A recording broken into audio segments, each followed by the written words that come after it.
Presentamos este panel, Panorama Económico, que tendrá como oradores a la señora Marina Dal Poyetto.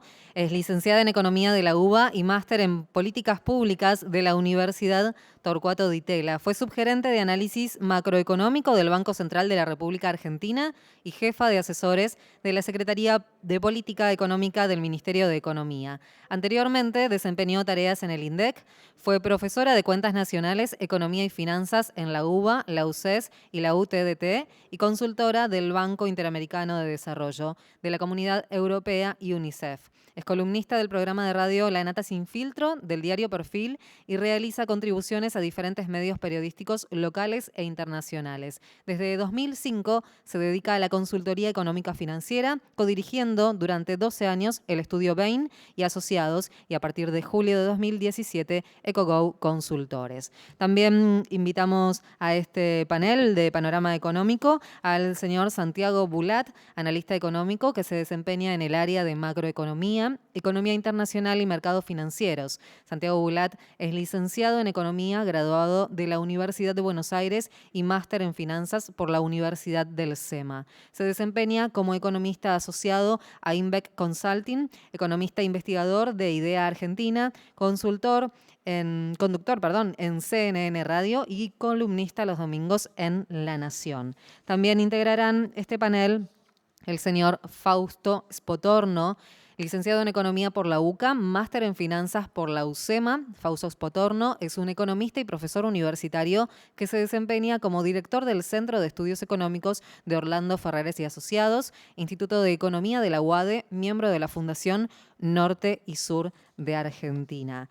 Quien moderará este panel es el señor Ricardo Proganó, argentino de 66 años, licenciado en Economía, exfuncionario de bancos nacionales y extranjeros, consultor de empresas, actualmente director de finanzas corporativas en San Martín, Suárez y Asociados. Damos inicio entonces al panel de Panorama Económico.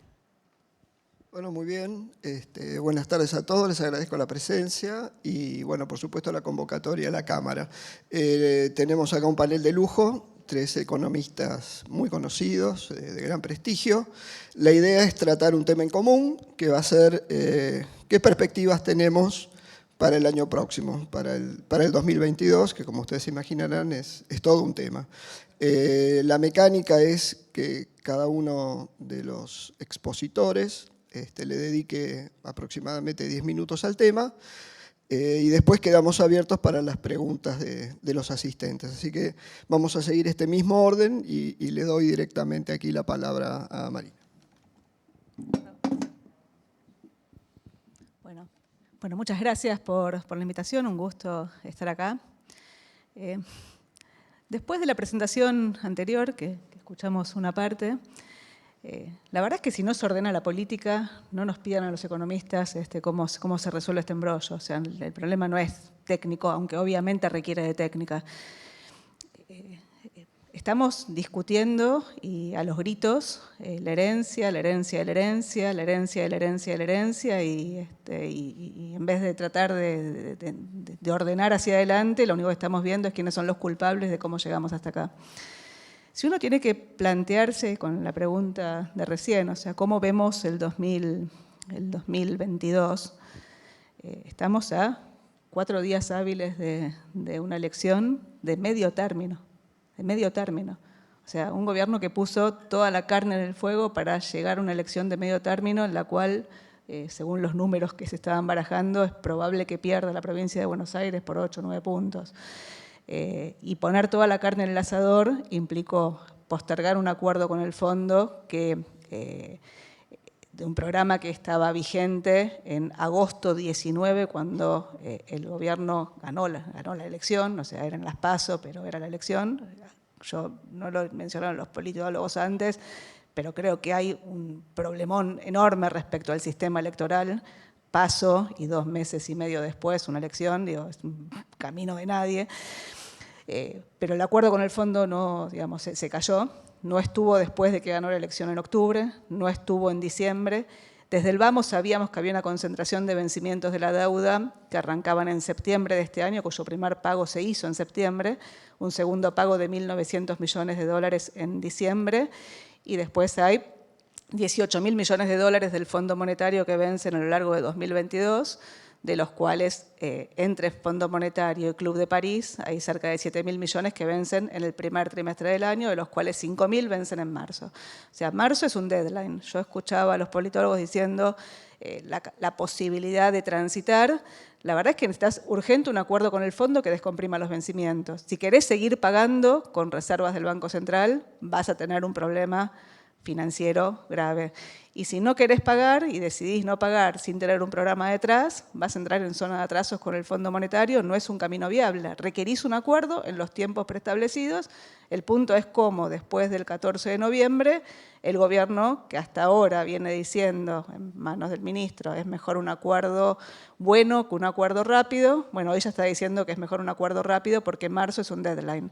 Marzo vencen 5.000 millones de dólares, que no tenés, no vas a tener en las reservas.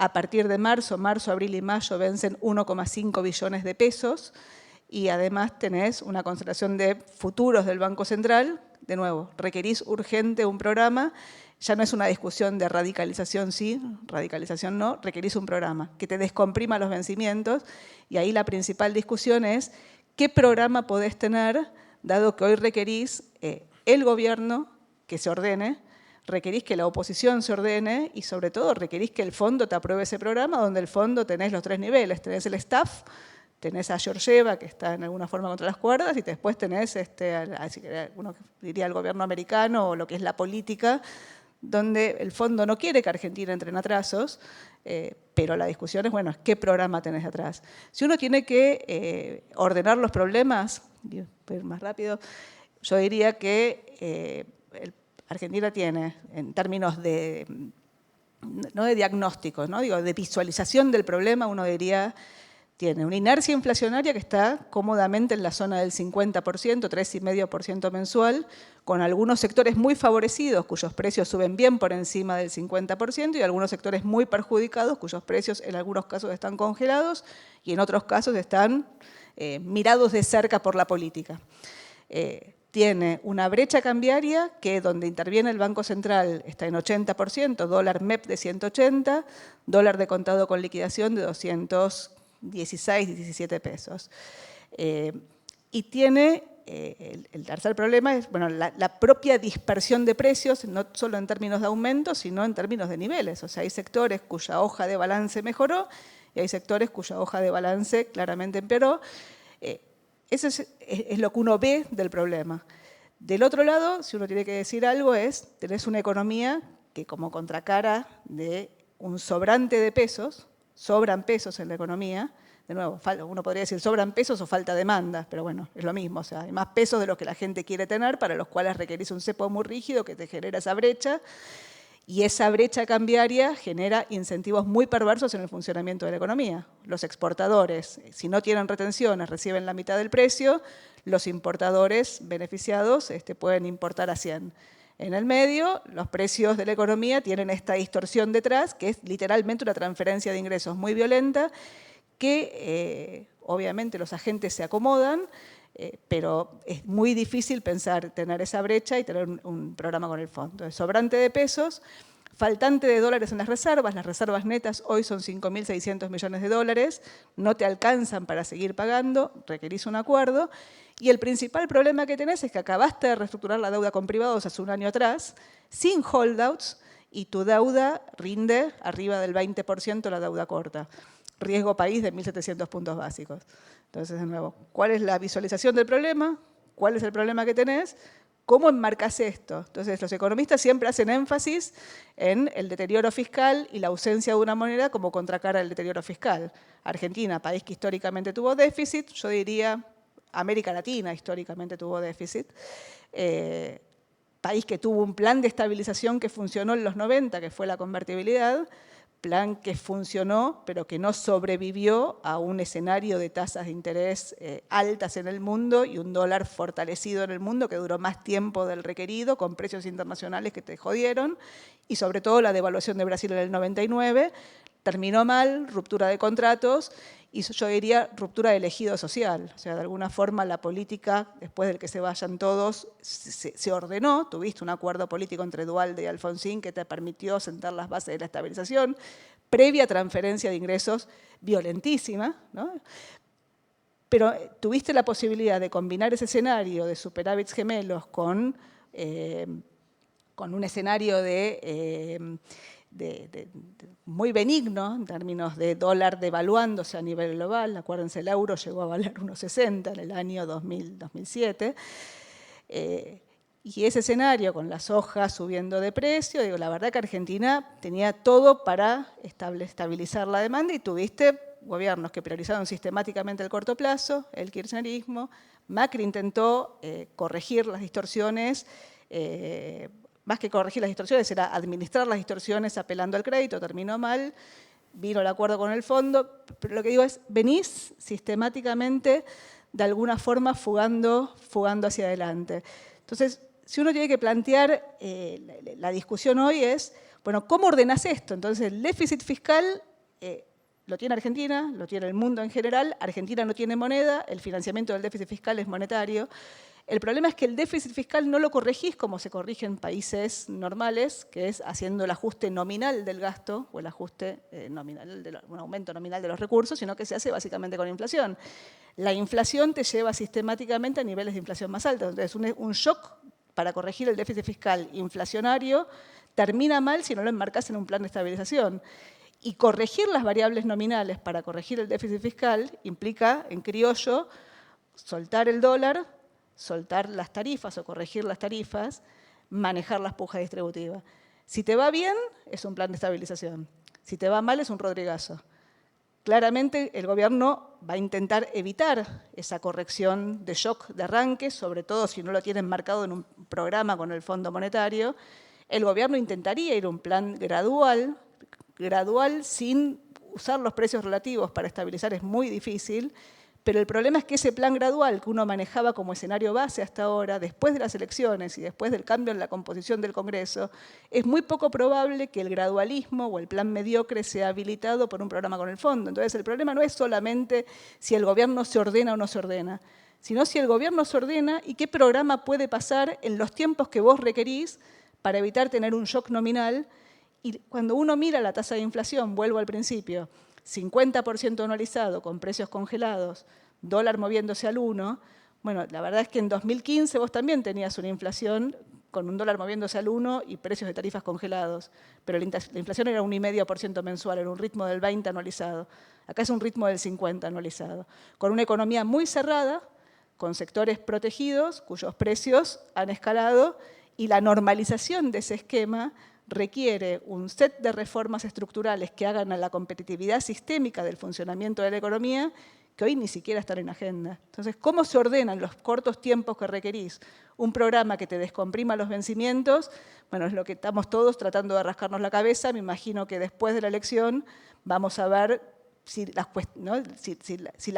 la necesidad de supervivencia del gobierno, de la coalición de gobierno, intenta acercar las puntas o no. Bueno, antes que nada, muchas gracias por la invitación. Un lujo estar acá con colegas excelentes. En primer lugar, me parece que para arrancar les quería hacer una pregunta yo a ustedes, en vez de a la inversa. Y es preguntarles, les voy a pedir que levanten la mano quienes piensan que el año que viene la inflación va a bajar. Bueno, y esto es clave. O sea, por más que haya risas de fondo, digamos, esto es clave. Porque las expectativas en la economía son claves. Y claramente nadie está viendo que haya un plan detrás ni algo que nos diga que efectivamente va a bajar la inflación. Y cuando todas las expectativas están desancladas, cuando todos pensamos que las cosas van a ir de alguna manera peor, es una especie de profecía autocumplida, ¿no? Porque todos empezamos a cubrirnos antes. Y esto me parece que tiene mucho que ver con lo que hablaba Marina, en el sentido de que no es lo mismo ajustar tarifas en un escenario donde las expectativas están ancladas, donde hay un programa detrás. De hecho, si uno ve las variables macro en 2017 y comparando contra lo que había sido 2015, todavía no habías recompuesto gran parte de todo el déficit que tenías mucho desequilibrio externo, bueno, un montón de cosas que, sin embargo, las expectativas te permitían que la inflación fuera bajando por lo menos en el año 2017. Me parece que tener todo desanclado es un gran problema, porque cuando vos querés hacer ciertos ajustes, ejemplo tarifario, ejemplo del tipo de cambio y demás, cuando no tenés un sendero claro de hacia dónde vas ni cómo va a ser ese programa de fondo, la situación puede ser puede desestabilizarse muchísimo más rápido, ¿no? Y estos ajustes nominales permanentes que se vienen haciendo pueden acelerarse mucho más. Digo, el Rodrigazo fue eso, fue empezar a convalidar subas sin ningún tipo de ancla, con los salarios que ajustaron más fuertes y automáticamente te fuiste a una inflación mucho más elevada. Entonces el punto me parece central es empezar a anclar expectativas de esta falta de programa que hoy existe en la Argentina. Digo, no sabemos, no tenemos claro hacia dónde vamos. De hecho, el gobierno te dice, digamos, en el presupuesto tenemos contemplado, ahora me pueden corregir ustedes, pero creo que cerca de 1,8 puntos del PBI que lo vamos a financiar con organismos internacionales. ¿Y qué organismo internacional te va a prestar si no tenés un acuerdo con el fondo? Ninguno. Entonces, si no tenemos eso detrás, digamos, de alguna manera es como que estoy seguro que no se va a cumplir lo que me estás diciendo que pasaría en el presupuesto. Y algo que me parece interesante y también, y después, obviamente, le dejo también la palabra a Fausto, pero es el contexto internacional, me parece que empieza a ser un poco más hostil. ¿Por qué lo digo? Básicamente tuviste en el año 2021 un récord de exportaciones, ahora tuviste en exportaciones liquidadas, fue récord el año 2021, con lo cual el tipo de cambio de alguna manera tenía eso detrás. Que ahora se empieza a dar un poco vuelta, digamos, llegamos a 600 con la soja, habíamos llegado a 300 y pico con el maíz, todo eso ahora ya bajó mucho más, hoy la soja está cerca de 440, 450, no vi el último número, pero digo, estamos en niveles más bajos, sigue siendo niveles altos, digamos, pero ya no estás en aquel récord que habías alcanzado en alguna primera instancia. Los precios de la energía, a través de una reducción de las inversiones que vienen haciendo las compañías y tratando de ir hacia renovables, también está empezando a tener impacto. El petróleo viene subiendo, no está en máximos, pero viene subiendo. El gas pasa lo mismo, digamos, de lo que Argentina es importadora. Entonces es un contexto externo que se empieza a dar vuelta. Brasil empieza a devaluar más fuerte, desacelera el crecimiento también sobre el margen, lo cual nos da a entender de alguna manera que ese boom de commodities que Argentina fue favorable en 2021, de repente empieza a poner más presión hacia 2022. Suba de tasas de interés. Argentina se vuelve, en términos comparativos a nivel global, mucho más negativa su tasa de interés real a partir de que el mundo empieza a subir las tasas. Chile, Perú, Uruguay, Paraguay, todos empiezan a subir las tasas. Argentina queda, es como que murió en marzo de 2020, hizo como si fuera, ¿no? Murió ahí, digamos, 38%, pase lo que pase. Si la inflación va al 50%, si la inflación va al 30%, es indiferente, digamos, no hay política monetaria detrás. Lo cual es un problema también, porque es otro de los componentes que te afecta y te distorsiona un poco sobre las expectativas, ¿no? Entonces me parece que los desafíos de corto plazo, digamos, no tengo demasiado que agregar a lo de Marina. Sí me parece que en términos externos la situación se empieza a poner un poco más complicada. Y yo creo que es un equipo económico que digamos, está bastante carente de, si se quiere, de credibilidad o por lo menos de imponer lo que ellos piensan. Digo, se quiso despedir a un subsecretario, no se pudo, digamos, es como que ya nos está dando un poco la pauta de que en energía no vas a poder hacer lo que vos quieras y es un problema. Ahora se está hablando de la segmentación famosa, la segmentación, digamos, no hay manera de hacerla porque no se saben cómo cruzar los datos patrimoniales con los flujos de ingresos, con lo que en realidad debería cobrarse, con lo cual es otro de los programas que era de recomponer el déficit fiscal, que de alguna manera ahora está quedando también algo más flojo, ¿no? Entonces, en este sentido, me parece que Argentina ha llegado a un contexto en el cual ya no puede pedir más ingresos de alguna manera a la propia sociedad, no un límite en términos de cuánto podés seguir cobrando impuestos. Se han aumentado ciertos impuestos, se ha cobrado el impuesto a la renta, digamos, a las ganancias extraordinarias, y el punto es cuánto más podés volver a hacer para el año que viene. Y la verdad es que no hay una expectativa de que eso mejore ni se pueda volver a hacer en el año próximo, lo cual te deja un sendero también de déficit fiscal para el año que viene algo más complicado, con una actividad económica que si recupera muy poco, tratando de ir hacia esto, ¿no? Que es un tipo de cambio que empiece, la idea del gobierno es esta, digamos, de fondo, es empezar a devaluar un poco más fuerte de lo que lo venía haciendo en el último tiempo. Pero efectivamente me parece que el punto es, seguimos sosteniendo el tipo de cambio, seguimos con tarifas pisadas y una economía que corre un ritmo del 3,5 mensual. Digo, para mí Argentina cambió, tenemos episodios marcados de cómo venía la inflación. Digo, desde 2004 hasta el año 2006 teníamos una inflación entre 0 y 1% mensual, después eso aumentó un puntito más, después un puntito más, y ya de repente Argentina empieza, sin que nos demos demasiada cuenta, a estar en un régimen de inflación que cumplió en el último mes 12 meses consecutivos en el cual la inflación núcleo estuvo por encima del 3%. Como que Argentina ha cambiado su régimen de inflación. Ya observar un 2% pareciera ser lo raro, no lo común, ¿no? Y es como algo que nos vamos quemando, ¿viste? Como una olla que se va calentando y estamos adentro y nos vamos quemando sin darnos demasiada cuenta, sin un shock. Pero es efectivamente lo que nos viene pasando en el último tiempo. Fausto creo que no te dio tan mal el dato de inflación el último, pero más o menos estábamos por ahí, 2,9 si no me equivoco, la núcleo, con lo cual estamos transitando un seno de inflación mucho más alto, donde las anclas nominales ya empiezan a dejar de tener efecto. Y ese me parece que es el gran riesgo ante, reitero, un contexto un poco más complicado. Muchas gracias. Bueno, muchas gracias a todos por esto. Voy a hacerlo cortito porque después de que escucharlo a mis colegas me quiero comprar dólares antes de que cierre. Es la salida a los argentinos, ¿no? Nos pone un poquito nerviosos y salimos a comprar dólares. Bueno, a ver, voy a tratar de unir las dos cosas que mencionaron Marina y Santiago. Yo lo que veo después de las elecciones, a ver, acá hay dos salidas, dos escenarios a grandes rasgos. O entramos en la dinámica de irracionalidad total, el gobierno entra a pelearse entre todos, no hacemos acuerdo con el FMI, nada. El acuerdo con el FMI, digo, no es una variable, no es un delantero el que tiene que hacer el gol. No te va a hacer un gol, no es que hagamos un acuerdo con el FMI y solucionamos los problemas. Es el arquero el acuerdo con el FMI. Si no tenemos acuerdo con el FMI, es como si el arquero renunciara, se pusiera al lado del palo y dijera, bueno, que me metan todos los goles que me tengan que meter.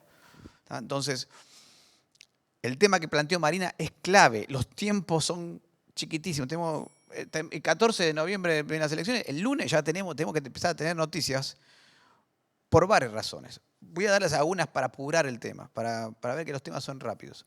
Este año el gobierno decidió tener el tipo de cambio oficial planchado, ¿no? Subió en 1%, una cosa así. Ustedes saben que el gobierno se financia básicamente con el Banco Central, con emisión monetaria, pero en el medio hay un instrumento que se llama adelantos transitorios. Es un préstamo que el gobierno le da que el Banco Central le da al gobierno, es el papelito que le dice, toma, acá el pagaré, se llama adelanto transitorio, y ese adelanto transitorio tiene un límite, ese límite se va a alcanzar a fin de año. O sea, en teoría, a partir de enero no le podría dar más adelantos transitorios al gobierno. Entonces, siempre usó otro instrumento, que era las utilidades del Banco Central, que era otra forma de pasarle plata sin tener que usar el límite de adelantos transitorios. Ahora se inventaron los DEC, hicieron un enjuague con los DEC fenomenal para no tener que usar los adelantos transitorios, pero eso les habilitó un margen de 1,2 billones de pesos, estoy diciendo octubre, ¿no? 1,2 billones de pesos de emisión monetaria que le dio espacio, pero el déficit de los últimos 4 meses es 1,6 billones, es lo que necesita de financiamiento al Tesoro, o sea que se lo va a comer ese límite. Ahora, para poder transferirle recursos el año que viene, mejor que devalúe este año, para poder generar la utilidad mentirosa que tiene el Banco Central. Saben que el Banco Central es la única institución en el planeta que puede generar utilidades sobre algo que no vendió. O sea, imagínense un kiosquero que vende alfajores, ¿no? Alfajores, el kiosquero dice, bueno, ahora subo el precio de los alfajores, así gano más plata. Entonces sube el precio de los alfajores, lo pone ahora 200 pesos cada alfajor y dice, gané plata. Pero no los vendiste los alfajores, no importa, pero yo los evalúo y voy ganando plata. Cada vez que subo el precio, bueno, eso es el Banco Central, con la ventaja de que el Banco Central puede emitir los pesos y transferir las utilidades. Entonces, una opción es, posiblemente tenga que corregir el tipo de cambio relativamente rápido para generar esa utilidad, para poder el año que viene transferir algo por ese vía. Es una especulación de comprador de dólares compulsivo como yo, digamos, ¿no? Que hasta ahora me ha dado la razón en el mundo. Más allá de eso, después tenemos los vencimientos del FMI y del Club de París, que el primer trimestre son enormes, no se pueden pagar. Las reservas netas, ahí tenemos discusiones económicas de reservas netas, las reservas netas líquidas, si le sumamos esto, no tenemos plata para pagarlos. Así que o llegamos a un acuerdo con el FMI o agarrate Catalina y el dólar a 200, tenía razón el marido Pampita, y se va a 400. ¿Está? No sé, digo, para poner un número, pero si no hay acuerdo con el FMI, a partir de ahí entramos en un escenario medio ridículo. O sea, obviamente todos nosotros no vamos a querer tener más peso porque sabemos que todo eso viene mal. Vamos a saber que toda la emisión monetaria no va a haber solución a ningún problema. Significa que no se está planteando ninguna solución a ningún problema. Y si hoy están desordenadas las expectativas, como dijo Santiago, imagínense sin acuerdo con el FMI y me imagino yo que el escenario político tampoco va a ser el mejor. Así que imagínense ya mucho más desanclado todo. Me imagino que ese escenario, que es digamos, una irracionalidad total o ya de conflicto interno total, es poco probable. Me imagino que por ahí, en general, los políticos tratan de evitar tirarse tiros en los pies. en general. Entonces, lo que creo que es más probable es que vamos a intentar un acuerdo con el FMI, se va a intentar un acuerdo con el FMI con todas las dificultades que eso tiene. Entre esas dificultades que el FMI se va a sentar con vos y te va a decir, a ver, que va a agarrar lo que dijo Marina y va a empezar con el lápiz, el tic. Te falta el déficit fiscal, ¿tenés? Vos pensás, le va a decir que vos tenés déficit fiscal este año 3.8 primario, más intereses, 1,5. Y me decís que todo el ajuste fiscal del año que viene va a ser por aumento de tarifas, porque el presupuesto del año que viene dice que va a bajar el déficit primario 0,7 puntos del PBI, de los cuales 0,6 va a ser por baja de subsidios. Guzmán inventó una cosa que es mentira. Dijo que no, porque le pagamos el gas más barato, pero es mentira porque en realidad la mayor parte de subsidios son a eléctricos, no a gas. 70% saca a mesa. Y de hecho, como con lo que contó Santiago, internacionalmente el gas está subiendo. El precio de la energía en Argentina subió 100%, el costo de producir energía en Argentina subió 100% en el último año. Con lo cual, fíjense lo que pasó este año. El presupuesto de subsidios energéticos era 1.4 del PBI, terminó en 2, ya hoy es 2.4 y va a terminar en 2.8. Hoy, no, octubre, septiembre. O sea, le erramos por todo, o sea, el 100% más tuvimos de subsidios. Y así como viene la cosa, o sea, si no corregimos tarifas, obviamente que se nos escapan los subsidios. Es más, aún si las corrigiéramos en montos relativamente de 50, 70, 80% de aumento, hasta 100, diría, mantenemos los subsidios donde están. O sea, estamos hablando de aumentos más grandes, de tarifas para bajar el déficit. El déficit por el lado de tarifas no va a ser lo único que se tenga que bajar. Vamos a tener que bajar otros rubros del gasto para poder bajar el déficit. Yo imagino que una cosa que va a salir obvia va a ser todos los planes sociales de pandemia mueren a partir del 15 de noviembre. El plan platita, ya está, murió todo. Quedó lo que estaba antes, con suerte, y vamos a ver si no hay algún ajuste, como bien le gusta hacer este gobierno, ajustarlos por debajo de la inflación para ajustar un poquito. No descarto aumento de impuestos. No sé dónde lo van a meter, porque cada vez que tiran una propuesta tributaria ya hay un impuesto ahí. Cada tanto meten impuesto. Vamos a meter el impuesto a los que tienen barcos. No, pero ya lo estás pagando miles de personas. Está todo en imposición, ya no hay dónde meterlo, pero como es la primera idea que se les ocurre, en general, me imagino que va a haber un aumento de impuestos. Entonces van a tener una especie de ajuste muy heterodoxo. Van a subir las tarifas, van a segmentar, o si no van a segmentar, van a inventar una segmentación, lo que fuera, para venderlo. Pero me imagino que va a haber un acuerdo con el FMI y van a ver cómo resolver estos problemas, aunque sea muy heterodoxo, muy vendido. El otro tema que a mí me preocupa mucho más, y realmente me preocupa, es el Banco Central. Hoy no solamente tenemos déficit fiscal.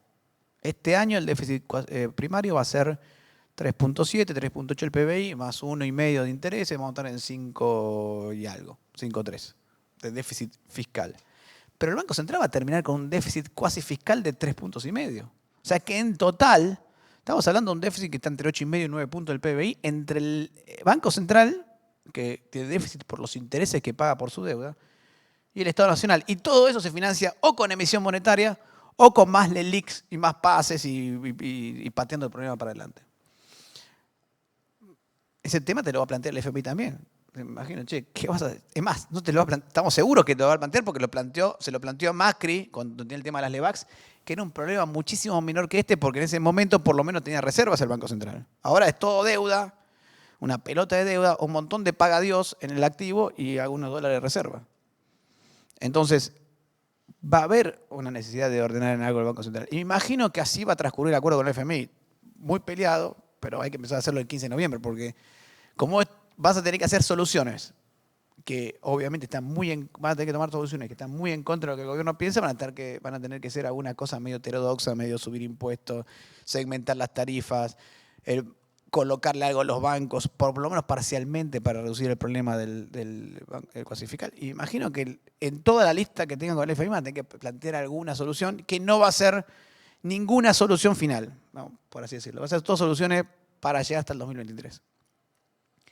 Y ese es el escenario con el que creo que vamos a vivir el año que viene. Un escenario donde va a haber todos ajustes para llegar a un acuerdo con el FMI, todos raros, ninguno final, ninguna solución final, pero por lo menos para que salven las papas. Lo del FMI, porque hay otra cosa. Yo me imagino, si vos sos el técnico del FMI y te llaman y dicen, te toca Argentina, vos decís, uy, justo me estaba yendo de vacaciones, porque hasta ahora todos los técnicos que le tocó a Argentina terminaron volando. Creo que no sé si alguno sobrevivió. Entonces, me imagino que va a ser un acuerdo así donde tratemos todos de salvar las papas, llegar a un acuerdo y tirar hasta el 2023 que venga algo más razonable. Porque sí estoy de acuerdo, acá escuchando a los analistas políticos que estuvieron antes, no veo una coalición de gobierno, un plan, una cosa más grande con la oposición. Porque la oposición, obviamente, al igual que el técnico del FMI, no se quiere meter en esta. Y prefiere que los patos los paguen otros. Entonces, sí, para terminar positivo, lo único que creo que va a pasar el año que viene es que vamos a tener una recuperación de la economía todavía, vamos a ver un nivel de actividad rebotando, por el simple hecho que no va a haber ninguna restricción por pandemia, entonces por lo menos el turismo va a andar, algunas industrias que están andando se van a seguir recuperando, hay mucho espacio para recuperarse, la economía desde el 2017 para acá se desplomó, el PIB per cápita cayó 20% en Argentina, desde el 2011 para acá. Tenemos espacio de recuperación sin inversiones, sin nada, pero hay espacio para recuperarse. Ahora, esa recuperación va a estar limitada por estas medidas de ajuste que se van a hacer, va a estar limitada por el tema de importaciones, porque ese es el otro tema fundamental. Si no habilitas importaciones, no podés recomponer mucho la economía. Y finalmente va a estar limitada por el último punto, y es que falta crédito. ¿Por qué falta crédito? Y porque con esta fiesta del ELIX y pases que hemos tenido, el resultado es que el crédito del sector privado en Argentina en los últimos 3 años cayó 45% en términos reales. Fíjense que ni la hora 12 salió bien, porque no hay plata, se lo llevó todo el Estado. Si ustedes agarran un depósito a plazo fijo, hoy ponen 10.000 pesos en un plazo fijo, se lleva, pásame, de encajes 15-20%, el ELIX y pases otros 40%, o sea, el 55% se los quedó el Banco Central, de movida, y después habrá otro 20% que se llevan en bonos del Estado. O sea, ¿qué queda para el crédito? Casi nada. Entonces, faltando crédito, con ajustes fiscales en el camino y alguna otra cosita más, si bien va a haber una recuperación, porque no va a haber más pandemia y por el simple hecho de poder trabajar van a funcionar, el hotel va a andar mucho mejor el año que viene que este año. Lo cierto es que la recuperación va a ser algo escasa, pero algo va a haber, aún con los ajustes. Creo que ese es el escenario que estoy pensando para el año que viene.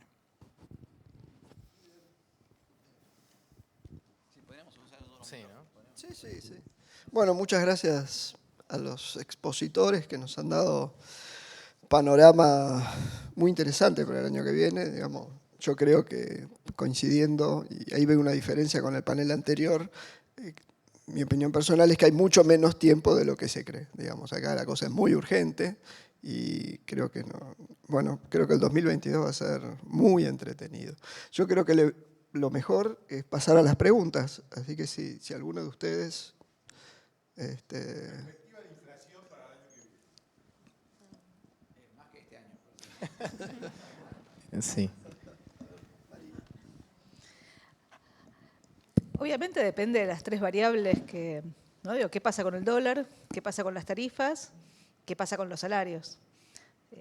Yo, un poco provocativamente, digo, para que haya un Rodrigazo necesitas un Rodrigo que duplique el tipo de cambio, multiplique por 3 o por 4 las tarifas y pretenda contener las paritarias en la zona del 30. Y si no las puede contener, te fuiste a un escenario de inercia inflacionaria más alta. Yo no veo a esta gente soltando las variables nominales de shock. Ahora, el problema que tenés es qué es lo que pasa con la brecha. Entonces, hoy tenés una brecha cambiaria que ya está arriba del 100%. Y la brecha cambiaria, si bien no se traslada plenamente a precios, hay un montón de precios que todavía se fijan el tipo de cambio oficial, sí hay un montón de precios que empiezan a absorber la brecha, sobre todo si no tenés acceso a las importaciones. Entonces, yo lo que veo es que en los próximos meses, si la brecha cambiaria pasa factura, vos podés tener un cambio de régimen inflacionario y en la medida que el acuerdo con el fondo se dilate, yo creo que va a haber algún acuerdo, pero creo que como todo se hizo en este gobierno, todo va a ser con fricción. El acuerdo con los privados fue friccionando, el acuerdo, o sea, todo es sobre el final. Si eso pasa, yo creo que la inflación de los primeros meses del año, con sectores y precios liberados que están pasando listas de precios todos los meses, o en algunos casos cada 15 días, es probable que tengas la inflación arriba del 4, 4,5, 5% mensual. Ahora, la pregunta es, ¿qué viene después? Si lo que viene después es un acuerdo con el fondo que te choquea el tipo de cambio nominal y te recompone tarifas, la inflación puede ser arriba. O sea, el programa mediocre donde mantengo la inflación en la zona del 50, yo no le estoy dando muy baja probabilidad. Creo que es probable que tengas una tasa de inflación en la zona de 60 o 65. Primer pregunta es, ¿qué es lo que pasa si tenés esa nominalidad? ¿Qué pasa con las paritarias? ¿Y qué es lo que pasa con el gobierno convalidando o no convalidando las paritarias? El problema es que estás entrando en zona de inercia. Tu problema es la inercia. Y lo que tenés es precios que se ajustan cada vez más rápidos. La ventaja que tenés, y por lo cual no te vas... Yo creo que hay dos cosas que te alejan de una hiper. Una es que creo que va a haber un acuerdo con el fondo, pero fundamentalmente la expectativa de cambio político hace que los precios de los activos argentinos no sean cero. Si los precios de los activos no son cero, el tipo de cambio no es infinito, ¿no? Mi ex socio, Miguel Bain, siempre decía, ponía como alegoría la imagen de cuánto costaba el taxi que iba de Alemania Oriental a Alemania Occidental. Digo, antes del muro tenía un precio, durante el muro costaba la vida y hoy debe costar, no sé, unos euros, pocos euros. Bueno, es lo mismo, o sea, el tipo de cambio no es infinito. Lo segundo que diría, por lo cual no te vas a una hiper, es no tenés toda la economía indexada. Hay un montón de precios que no están indexados, sobre todo lo que tiene que ver con los salarios, y hay muchos sectores que están de alguna forma trabados. Y lo tercero que diría es, vos tenés el cepo. El cepo es un problema en términos de funcionamiento de la economía porque te genera brecha. Pero el cepo de alguna forma te permite arbitrar la forma en la cual podés ir saliendo. Entonces, con cepo, sin precios totalmente indexados, no es hiper, pero sí podés ir a un escenario de inflación claramente más alta que el actual. Yo me parece que voy más o menos por la misma línea. Hay un ejercicio ahí que se puede hacer más o menos es básicamente ver, bueno, lo que hablaba Fausto, de todo el cuasi fiscal y un poco todo lo que tendrías que emitir para que eso no termine, digamos, una inflación a la baja, emitiendo todo eso, de alguna manera te quedan todas las variables desequilibradas. ¿Cómo haces de alguna manera para que todos se estabilicen los ratios actuales de cantidad de dinero sobre PBI? Bueno, algún ejercicio que se puede hacer, eso te da cerca de 70% más o menos, ¿no? Lo cual no... Es un proxy de alguna manera de lo que se estima que tenés que emitir, de cómo van a aumentar los intereses de acá en adelante, cuánto vas a tener que absorber. Bueno, cómo hacer para que eso se estabilice más o menos en lo que fue el promedio de los últimos años, te da cerca de un 70%. No necesariamente, digamos, es un complemento a lo que decía Marina de alguna manera para darnos a entender un poco esa noción. Sí, estoy de acuerdo. Piso, pero nos salió todo bien, 55, pero super piso, y salimos a festejar todo de ahí para arriba. Le voy a dar un dato más. Si mañana el gobierno encuentra petróleo bajo la Casa Rosada y paga el déficit fiscal con eso, o sea, no tenemos más déficit fiscal mágicamente. Solucionar el tema del Banco Central implica 50% de inflación por los próximos 4 años. O sea, ir pagando las LELIQs y los pases para resolver el problema del Banco Central. O sea que ahí estamos los pisos. O sea, ya 50 es piso. Y cualquier solución empieza a pasar por el tema de ¿qué hago? ¿Me como un shock y después lo puedo parar? ¿O no, vamos muy gradual a hacer algo? Los analistas políticos dijeron algo que a mí me sonó. Me dijeron, bueno, creo que Bernstein dijo que las palomas del PRO dicen, bueno, pero por ahí empiezan a solucionar algo ellos. Lo que puede hacer este gobierno para solucionar es microscópico comparado con lo que tiene que hacer. Entonces, que no hay ni la cuente la solución a los problemas. Porque aún si te fueran a un acuerdo con el FMI te aumentan 50% de la tarifa, una cosa así, es nada a la solución que vos que tenés que hacer los problemas. Así que olvídate, para mí ese escenario no cuenta ahí, ¿no? Porque cuando empezás a ver, tengo un problemón en el Banco Central, enorme, de deuda, tengo un déficit fiscal enorme, un gasto público enorme, son todas reformas y cada una de esas implica una reforma que tenés que basarte, asegurarte de que te van a confiar después. O sea, que todo el mercado va a entender que este shock que vas a dar inicialmente después va a seguir funcionando y eso requiere confianza, con lo cual requiere equipos económicos. Todo un proceso que de lo que pueda hacer el gobierno no te va a ayudar en nada, a menos que se le escape todo al demonio y termine en un desbole tan grande que después el gobierno, el próximo elección, el 2023, la gente tiene un cheque en blanco y te dice hacer lo que puedas y pase ya a reforma más fácil, estilo Duhalde. Creo que una anécdota de Duhalde contaba... Le preguntaron, creo que una charla en la facultad, le preguntaron si había sido muy difícil convencer a todos. Y Duhalde dijo, no, están todos con un cagazo bárbaro.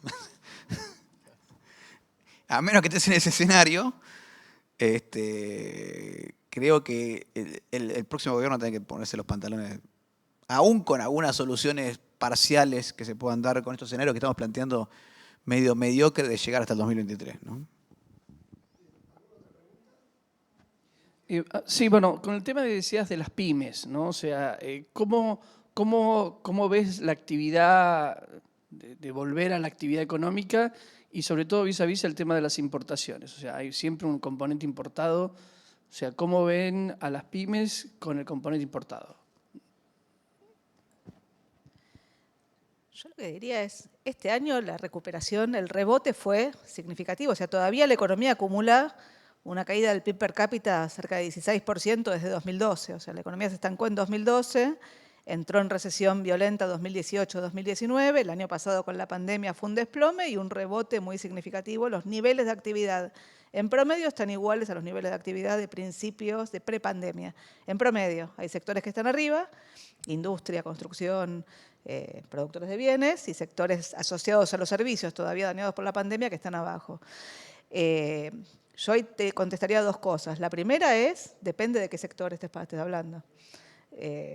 O sea, en general a las empresas este año les ha ido mejor, les ha ido bastante bien. O sea, todas, algunas mucho más, otras mucho menos, están ganando pesos.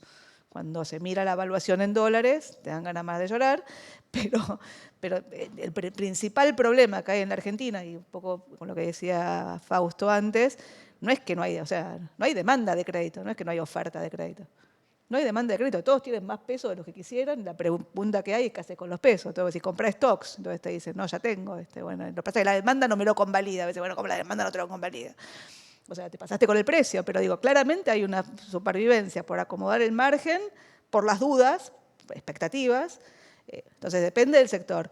Lo que sí me queda claro es, no te van a sobrar dólares el año que viene. O sea, la Argentina tiene dos trabas el año que viene. Una es, te van a faltar dólares, ¿sabes? Una certeza es esa. Y la segunda es, al fisco no le van a sobrar los pesos. Fausto te decía, van a devaluar antes para generarse un excedente. Yo creería que no. Yo creería que van a acelerar, ir con un ritmo de crawling más rápido, pero no creo que vayan a un salto discreto. Creo que ir un salto discreto sin un acuerdo con el fondo es un problema. Entonces, la tasa de inflación no va a ser el 4 que dije yo, va a ser más alta. Entonces, por eso digo, depende del sector. Yo creo que si vas a ir a un ajuste de las variables nominales y el ancla es el salario, si lo pudieras hacer, si querés, es entre comillas virtuoso desde el punto de vista de la estabilización y de cara a 2023, es recesivo de corto plazo. No creo que lo hagan y no creo que este gobierno tenga caudal político para usar el salario como ancla. Pero la verdad que decime, digamos, cómo se ordena la política la semana que viene y yo a partir de ahí te armo, digamos, el escenario macroeconómico de atrás. Sí. A ver, yo lo que creo es que en materia de... Primero una aclaración, yo no pienso que haya una devaluación de un solo sol, que sí me imagino que si va a haber la corrección fuerte va a ser ahora y después más crawling, pero no me imagino una devaluación de un solo golpe, porque estoy de acuerdo con Marina, no hay ni credibilidad ni potencia para pararlo después. O sea, para hacer eso, volviendo al ejemplo que dio Santiago, no pudiste despedir a un subsecretario de Energía, ¿cómo vas a hacer para parar una devaluación si se te va la mano? No te cree nadie. Entonces, no me imagino una gran devaluación, sí me imagino que si vas a hacer una corrección fuerte, la vas a hacer ahora y después vas a seguir el crawling. O una mini devaluación, si quieres. Ahora, pymes, dos cosas. En importaciones va a estar difícil. Va a estar difícil seguramente. Hasta que no tengas un acuerdo con el FMI va a estar dificilísimo. Y después depende del acuerdo con el FMI. Porque un tema que sí, no sabemos, y nosotros tres quisiéramos saberlo, si pudiéramos ser mosquitas hoy, ¿qué te va a decir el FMI en materia del programa del sistema cambiario? Es la pregunta que nos estamos haciendo todos. ¿Qué te va a decir? ¿Te va a permitir el cepo, la brecha? Te va a decir, sí, que baje la brecha, pero ¿cuánto? ¿Cómo? ¿Qué? ¿Me vas a dar dólares? Hay un montón de preguntas eso, ¿no? El FMI, obviamente, es decir, si fuera Lipton, que es el FMI, el número 2, te diría, sacá la brecha, sacá el impuesto país, sacá todo, total, él no vive acá. Ojo, Lipton era el que pedía controles de capitales en el programa de Macri. Sí, ojo, ¿no? Te puedes pedir un control de capitales, alguna cuestión, restricción así, pero igual acá el programa de control de capitales no es porque entra, porque... No, le pedían para que no se vayan, para que no se vayan los dólares del fondo. Pero sí, pero puede ser. Porque por ahora no tienen los dólares del fondo, así que problema, no vive acá ni tiene los dólares, ponele que te pida todo, te va a pedir todo eso y después tienes que sentarte a negociar, porque decir, no puedo hacer todo eso. ¿Cómo lo hago? ¿Cómo lo hacemos? ¿Cómo lo paramos después? Entonces, me imagino que las importaciones van a estar limitadas hasta que, por lo menos hasta que tengas un acuerdo. Y después decime qué acuerdo tenés y yo te digo si van a seguir estando limitados o no. Y el otro tema es el negro. Me imagino que las pymes, el negro en Argentina va a estar creciendo en todos lados. La nacionalización de todas las empresas argentinas, esto de que se va a Walmart y la compra al Colorado, eso es básicamente pasamos al negro. Es la historia de Sebel de los 80. Yo, Walmart, no puedo ir al negro, vos sí puedes ir al negro. Bueno, pagame una comisión, no sé, si quedás con la marca me pagás un fee y listo, ya está. Yo gano, como Walmart, ahora cobro un fee por Argentina y vos funcionás en negro. Entonces, me imagino que también va a haber un aumento de la informalidad grande. Y ese va a ser el funcionamiento durante el año que viene. Obviamente, el problema que tiene es que corno hago con los pesos. Ese es el problema que están teniendo todas las empresas hoy en Argentina. Bueno, muchas gracias. Me parece, por lo que me indica, que se nos termina el tiempo. Yo les agradezco mucho a los panelistas que creo que nos han ilustrado bastante. Como decíamos al principio, creo que vamos a tener un 2022 y creo que fines de 2021 también muy entretenidos. Así que bueno, esperemos las novedades y les agradezco a todos el tiempo que nos han brindado.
Let's go to the hood.